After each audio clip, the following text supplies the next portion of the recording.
Hello. I was asked to put together a presentation on my ongoing journey of becoming an equine veterinarian in Nebraska.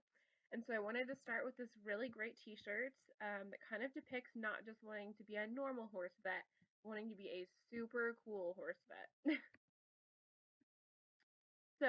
I am Kate Rawlinson. I was born and raised in Lincoln, Nebraska. In 2018, I finished my bachelor's in science with a veterinary science degree with honors from the University of Nebraska, Lincoln. That same year, I was accepted into the UNL ISU vet school, which I'll get to talk about here in a minute. I'm currently a VM2, which just means I'm a second year vet student. Um, the love of my life, or all three of them, are my three animals. I have a horse named Image, a dog named Jade, who I just adopted from the Humane Society last summer, and then a really ancient, very not friendly cat named Whiskers that I love to bits and pieces. One of my biggest passions is riding dressage, so I'll have a picture of that later. But I started riding when I was 8 years old. I got my first horse when I was 9 years old, and I thought I was just gonna, ride the trails and enjoy the Wild West in Lincoln, Nebraska. But I decided that prancing around in the dressage arena was more my thing. So I also am a riding coach here in the Lincoln area, and I have a lot of really great students around here. This last summer, I participated in an internship at the Capitol Humane Society, which is where I met and fell in love with my dog. And then that same summer, I did an externship at the Hagyard Equine Medical Institute in Kentucky, and I'll talk about a bit about that later as well. And then one of my greatest passions was 4-H, and I did that through my whole, 8 to 18 4-H career. And then afterward, I coached a couple of 4-H teams, and we'll see pictures of them later too. I'm very proud of them. So one of the most important things about becoming a vet is being sure that this is what you want to do. And I was very fortunate and had a lot of experience in 4-H when I was younger. Like I said, I participated not only in the dog and the horse sections, but I did a lot of knowledge competitions. And I think that that's probably what set me up the most for becoming, at least understanding that this is really what I wanted to do. There's a lot of medical information that goes along with being an equine owner and being a competent equine owner, as all of us know, because horses like to get sick all the time. And so being in 4-H really allowed me to have access to information that helped me determine how to be the best owner for my horse, and it made me very interested in the medical side of things. I have a lot of friends who had a lot of success with FFA and Pony Club as well, and I know that those are great youth organizations for helping kids determine what they want to do in their professional career. And like I said, this is really what started me on this journey.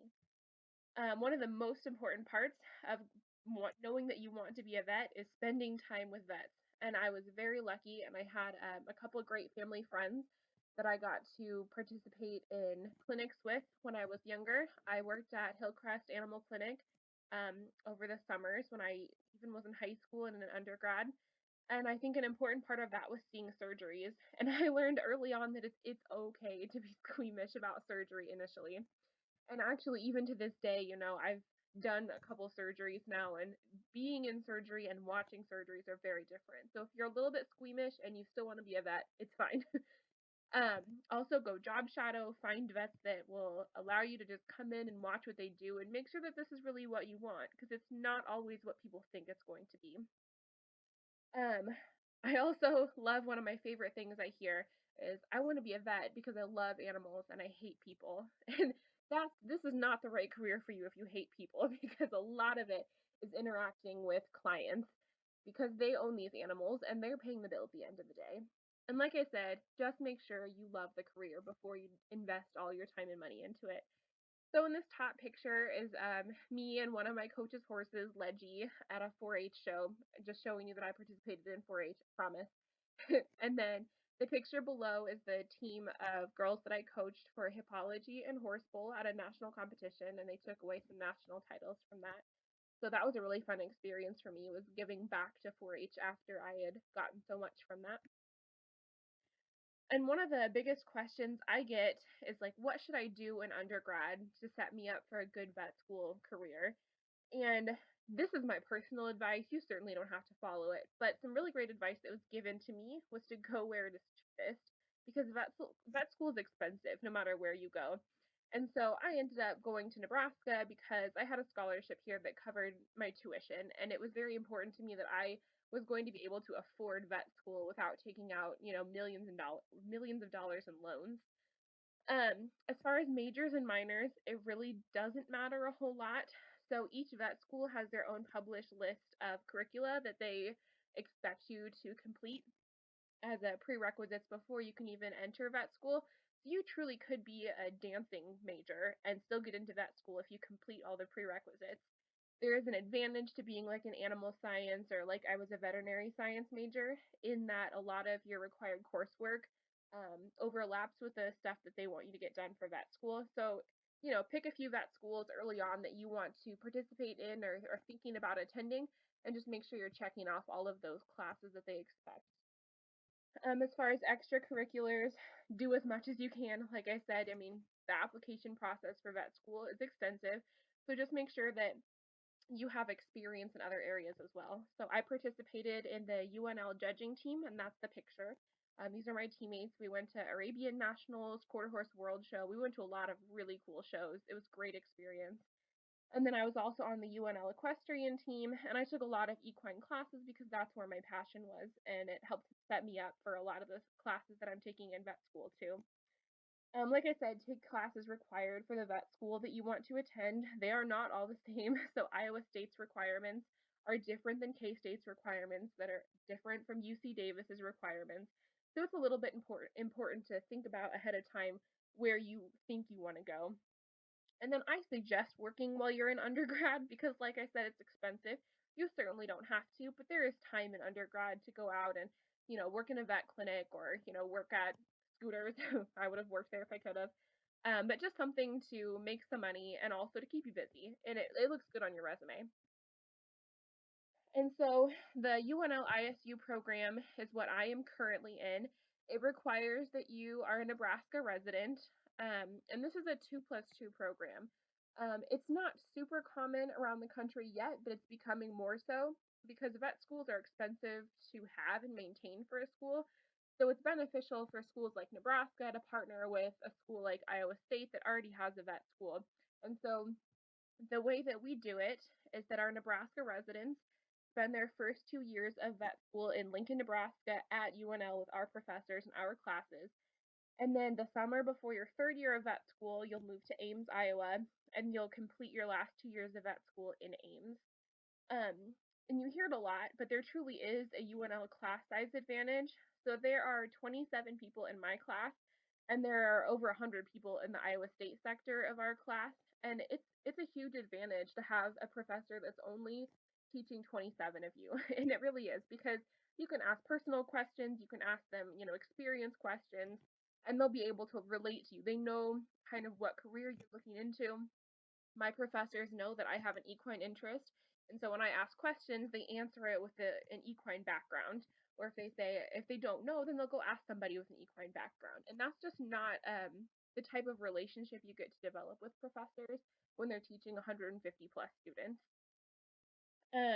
So in-state tuition was a big deal. So just at Iowa State, the in-state tuition is $12,000 a semester, roughly, and the out-of-state tuition is $26,000 a semester. So that's more than double. And Iowa State is on, I want to say it's in the top 4 cheapest vet schools for out-of-state tuition.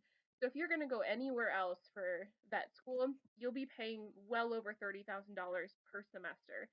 And that adds up quickly. So that was one of the big factors in me choosing this program versus any other vet school, was just that I was going to come out of this with way less debt than a lot of my peers, and that makes a difference as far as where you go in your career. For the acceptance into vet school, I was told somewhere that there was a national average of 2.2 applicants per seat, and that just means that on average there's 2.2 people that apply for every spot available in vet schools across the country. So it's pretty competitive. Well over half the students are turned down. And then you hear it a lot, vet school is harder to get into than med school, and there's a lot of debate about that. But the statistics show that it's pretty true. So this was from an article in 2010, and it said that the medical school acceptance rate was around 40%, and the veterinary school acceptance rate was only around 33%. So, you hear that med school is not as difficult as vet school, and I personally agree with that. So med students, have to learn one species, human. And, I'm in vet school right now and we're learning about reptiles, birds, cats, dogs, pigs, horses, cows. I mean, you name it, we've learned about it. And so the application process to get into vet school is pretty hefty. Like I said, there are requirements that are different for every vet school. So it's important that you check those out before you decide that you want to go there, because you don't want to get to a point where you're applying and then you say, I need 2 or 3 more classes to even be accepted into this school. You want to make sure you have those done ahead of time. A point of contention was the second semester of physics for us. So Iowa State at the time that I applied does not require the second semester of physics, and I think most other veterinary schools do require that. And there's some discrepancy about the second semester of organic chemistry. I think there might be a couple other classes that brought into that. So as far as the application process goes, there are a few essays to answer. The letters of recommendation are big. They allow up to 5 letters of recommendation. And so you want to make sure that you've made contacts with other vets in your area or people that are in your potential career field that know your character. They want to see letters of recommendation from people that can say, this person is hardworking, she's genuine, she cares about what she does, she asks questions when she doesn't know what's going on. You don't want very average letters of recommendation that are like, she showed up to work on time, I saw her 6 days, she seemed like she knew what she was doing. You want to have personal connections. Another area on the application is the animal and clinical experience. So make sure you've gone out and like worked in a clinic, or you've job shadowed, or you've overseen surgeries or something like that. They also want to see that you're a volunteer in the vet industry. It's big that you can give back to your career field. Research was a big one that I was not interested in research. I did a little bit of a research um, with a graduate student when I was an undergrad, and I decided early on that that's not really where I wanted to be. But it's important that you have experience, even if you can say, I learned that this is what I don't want to do. That's important too. Work experience is important. They want to have people that they can contact that said that you're a good employee, you're employable. And then when I applied to Iowa State, there was an interview, but there is not anymore for the Iowa State or the Iowa State Nebraska program. But there will be in other places. So again, it's important that you check on those requirements.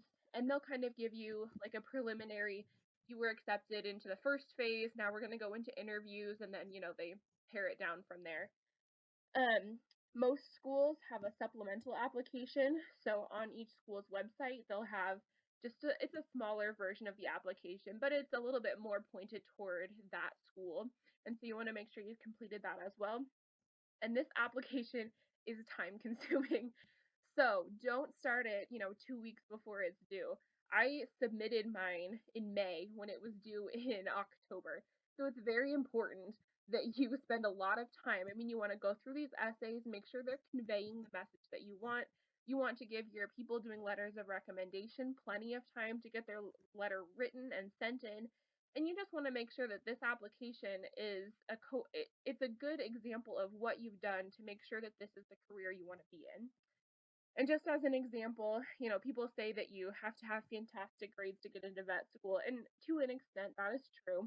So I'm in the class of 2022, and they look pretty heavily at your last 45 GPA, which means the GPA for your last 45 credit hours in undergrad.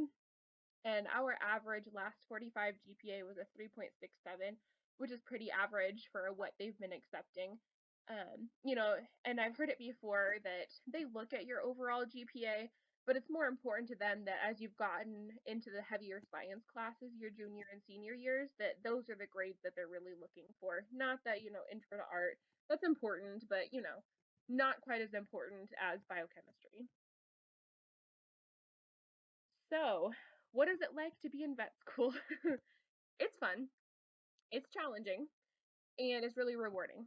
So my days, most of our days, start with classes at 8 a.m. They'll typically go until 4 or 5 in the evening. We have a lunch break in the afternoon. But it's pretty rigorous. So when, I remember being in undergrad and they told us, oh, it'll be 25 credit hours. And I was like, it can't be that bad. It's that bad. And I don't mean to scare you away. Go to vet school. It is worth it.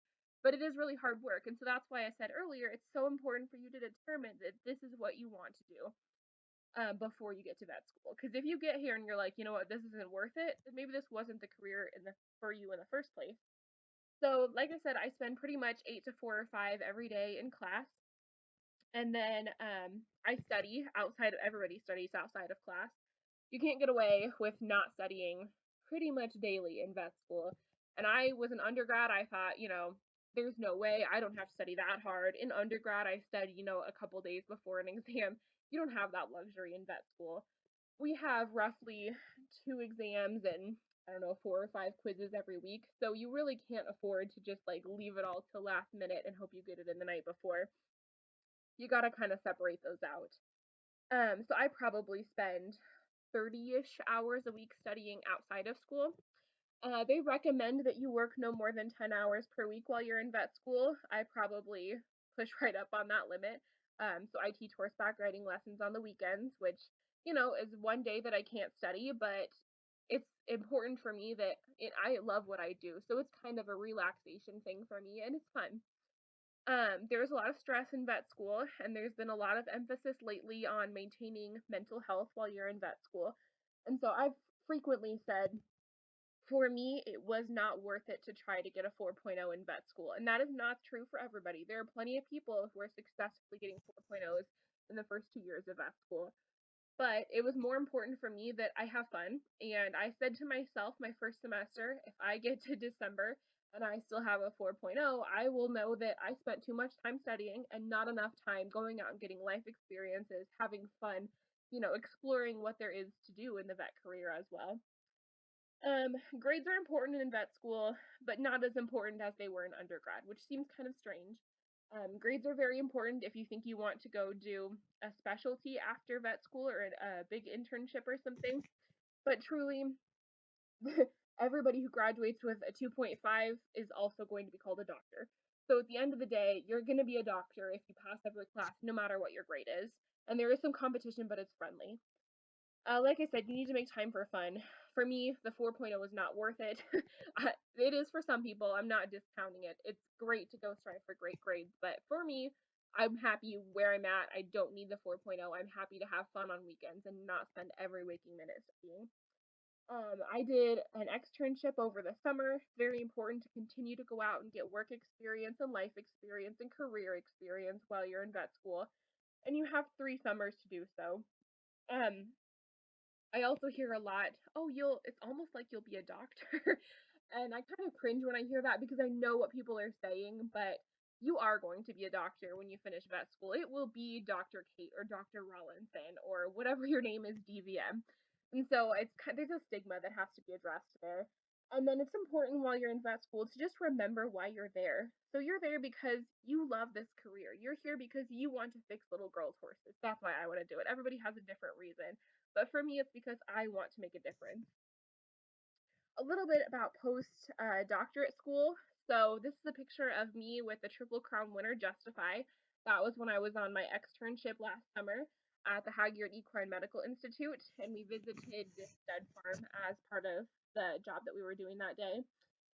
So after vet school, you can go do internships. Hagyard has several great internships. There are many all over the country that can kind of further your education and a clinical experience before you like go on and become I say a full veterinarian. You are a veterinarian when you finish vet school and pass your boards, but it kind of allows you to like focus on one specific area that you're like, I want to be a cardiologist or something, or I want to work on horse legs. I'm going to go find a vet that does this. Because truthfully, when you get out of vet school, you will know a lot, but you will not know everything. You are expected to be able to competently, do minor surgeries. But to get better, you have to go find somebody who's willing to teach you, and you have to be willing to be a student for a while. You can specialize, like I said, there are a couple career options to look at next. Um, so important to find good mentors while you're in vet school, before you're in vet school, after you're in vet school, for the rest of your life. because there's always going to be somebody that knows more than you or knows something different than you, and it's important to be able to locate those people and be able to learn from them. Like I said, when you get out of vet school, you still won't know it all, and that's okay. You're gonna learn it all. That's why it's called practice. It's called veterinary practice because you will always be learning. Like I said, there are a million different career options. Post graduation, you can just go out and practice as a veterinarian, and that's totally fine. Most people do that. You can also specialize and say you want to be, a pathologist, and you go back to school for a little bit, which sounds terrible at the end of 8 years. I totally get it. But, there are certain career fields where it's important that you go out and get these extra specializations so that you can be a great horse surgeon or a great nutritionist or, work at a dentistry location. So not super related, but this is a picture of me doing a CBLO surgery on my own dog. So this is my dog Jade. She tore her cranial cruciate ligament this year. And so at my vet's clinic, we did a Cora-based leveling osteotomy to prepare her for healing this ligament again. And so my vet, like I said, it's important to meet great mentors and locate them and learn from them. And so this was one of the first surgeries I had done, and certainly the first orthopedic surgery. And I'm like placing screws, I'm like suturing her leg up, and it was my own dog, so it was a lot of fun. It was a little terrifying, but a lot of fun. And I think there's a lot of doom and gloom surrounding the horse vet industry. Only 5.7% of all veterinarians across the country are equine veterinarians, and that's according to the AVMA. And then I most recently heard from Dr. Lisa Kivett that only 1% of the graduating vets right now are entering the equine industry. And she also said that roughly half of those will no longer be an equine veterinarian in, like, I think it was less than 5 years. So it's an interesting dilemma we're coming into. I think a lot of it had to do with the equine industry in general. We had that big downturn a few years ago now, and I think it's starting to, it's starting to get better all over the equine industry. So I think we'll see a change in those numbers, but it's really not all doom and gloom. I mean, you go to Kentucky where I was for my externship, and I mean, horse vets are just, they are busy. It's not like there's not a place for us in this career field. There certainly is, and there's becoming more and more as we get more technology, more horses, and more need and more understanding for what we're doing. And so, as a summary, like I said, most importantly, before you go to vet school, make sure that this is the career for you. Go out and get experiences, meet people in this career, do things in the industry, and make sure that this is the choice that you're making because it's expensive. I mean, vet school is well over $100,000, pretty much out of pocket. There are not a lot of scholarships for vet school. So make sure that this is worth your time and money investment. And it's 8 years of school minimum. So it's important that you don't waste your time on this. You want to make sure that this is for you. Um, like I said, my advice is to save money in undergrad by going to wherever is going to be a quality education but cheapest for you. And then know what you're getting yourself into. This career is not for the faint of heart. It's not for somebody who wants to make a ton of money. If you're in it for the money, this is not the career for you. You will make enough money to survive, but at the same time, people are people are successful in this career because it's their passion. And then lastly, I just thought this was hilarious. This is probably a little bit more what I expected my first anatomy exam to be like, and it was not like this. This is not what a donkey looks like on the inside. The questions are a little bit more difficult, but good for this kid. They persisted and got an A plus. So anyway, make sure that this is a career that you want to do. This is a great career that is well worth every time, every minute, every penny I've spent on it so far. It's incredibly rewarding, and I can't wait to move to Ames, get more hands-on experience, get into clinical rotations, and start my career in this area. And I hope you'll join me.